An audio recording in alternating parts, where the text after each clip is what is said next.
اما بعد فاعوذ باللہ من الشیطان الرجیم بسم اللہ الرحمن الرحیم۔ محترم پرنسپل صاحبہ، اساتذہ اکرام، میرے ہم مکتب ساتھیوں اور سامعین اکرام، السلام علیکم ورحمۃ اللہ وبرکاتہ۔ جناب علی، آج مجھے اس بزم خیال آرائی کے لیے بلایا گیا اور اظہار خیال کا موقع دیا گیا تاکہ میں اقبال کے اس شعر کو بیان کر سکوں، سبق پھر پڑھ صداقت کا، عدالت کا، شجاعت کا۔ تو صدر ذی وقار، اس شعر کو محسوس کرتے ہوئے میرے دل سے ایک آہ نکلی اور سکوت کے عالم میں یہ سوچنے لگی، گونگی ہو گئی آج زبان کچھ کہتے کہتے، ہچکچا گیا میں خود کو مسلمان کہتے کہتے۔ یہ بات نہیں کہ مجھ کو اس پر یقین نہیں، بس ڈر گیا خود کو صاحب ایمان کہتے کہتے۔ میرے شیلف میں گرد سے اٹی کتاب کا جو پوچھا، میں گڑ گیا زمین میں قرآن کہتے کہتے، میں گڑ گیا زمین میں قرآن کہتے کہتے۔ جناب علی، ہمیں یہ سوچنا ہوگا کہ کیا آج صداقت، عدالت اور خاص کر شجاعت ہم میں زندہ ہے؟ تو صدر علی وقار، چلے بات کرتے ہیں عدلیہ کی۔ کیا ہماری عدالتوں میں بیٹھے ججوں کے ضمیر زندہ ہیں؟ بلکہ سچ تو یہ ہے کہ ہماری عدلیہ تو کب سے عدل کا جنازہ نکال چکی۔ جناب علی، اقبال کا یہ فلسفہ تو شاید اسی دن دم توڑ گیا تھا جس دن ایک مسلمان شامی بچی نے دم توڑتے ہوئے کہا تھا کہ میں اللہ کے پاس جا کر سب کچھ بتاؤں گی۔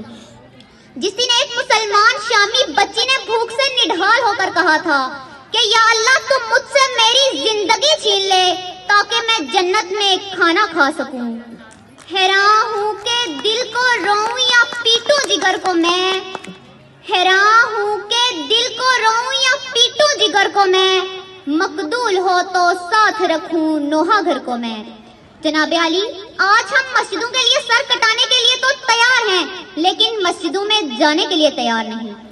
آج ہم نبی کریم صلی اللہ علیہ وسلم کا نام سن کر جھوم جھوم جاتے ہیں، لیکن ان کا حکم ماننے کے لیے تیار نہیں۔ وجہ بے رنگی گلزار کہوں تو کیا ہو، کون ہے کتنا گناہگار کہوں تو کیا ہو۔ وجہ بے رنگی گلزار کہوں تو کیا ہو، کون ہے کتنا گناہگار کہوں تو کیا ہو۔ تم نے جو بات سرے بز نہ سننا چاہی، میں وہی بات سرے دار کہوں تو کیا ہو۔ جناب علی، یہ وہ دیس ہے جہاں لہلاتے کھیتوں سے آج بھی دہقان کو روزی میسر نہیں۔ میرا ہم وطن صداقت، عدالت اور شجاعت کو سستے داموں بازار عذر میں بیچ کر اور شمشیروں کو بند نیاموں اور تالبوں میں سجا کر نمازیں آج بھی پڑھتا ہے، لیکن سحرہیزی کھو چکا ہے۔ نہ ملا کی وہ اذان رہی، نہ غازیوں جیسی شجاعت رہی، نہ ملا کی وہ اذان رہی، نہ غازیوں جیسی شجاعت رہی، نہ مجاہد کا گرم شعلہ لہو رہا۔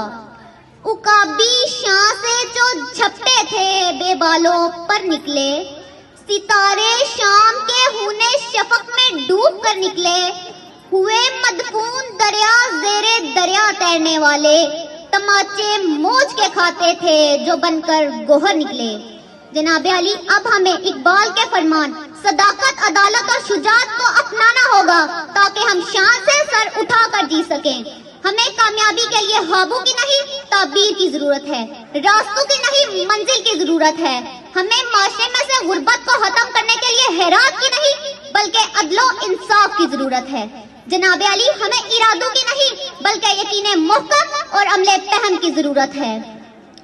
جب اپنا قافلہ عزم و یقین سے نکلے گا، جب اپنا قافلہ عزم و یقین سے نکلے گا، جہاں سے چاہیں گے رستہ وہیں سے نکلے گا، جہاں سے چاہیں گے رستہ وہیں سے نکلے گا۔ لباس غیر نہ ہوگا جب تن پہ اپنے، لباس غیر نہ ہوگا جب تن پہ اپنے، نہ پھر کوئی سانپ آستین سے نکلے گا۔ اور جو بانٹے گا عالم میں روشنی اپنی، اور جو بانٹے گا عالم میں روشنی اپنی، مجھے یقین ہے وہ آفتاب اسی سرزمین سے نکلے گا، مجھے یقین ہے وہ آفتاب اسی سرزمین سے نکلے گا. انہی الفاظ سے آپ سے اجازت چاہوں گی. والسلام.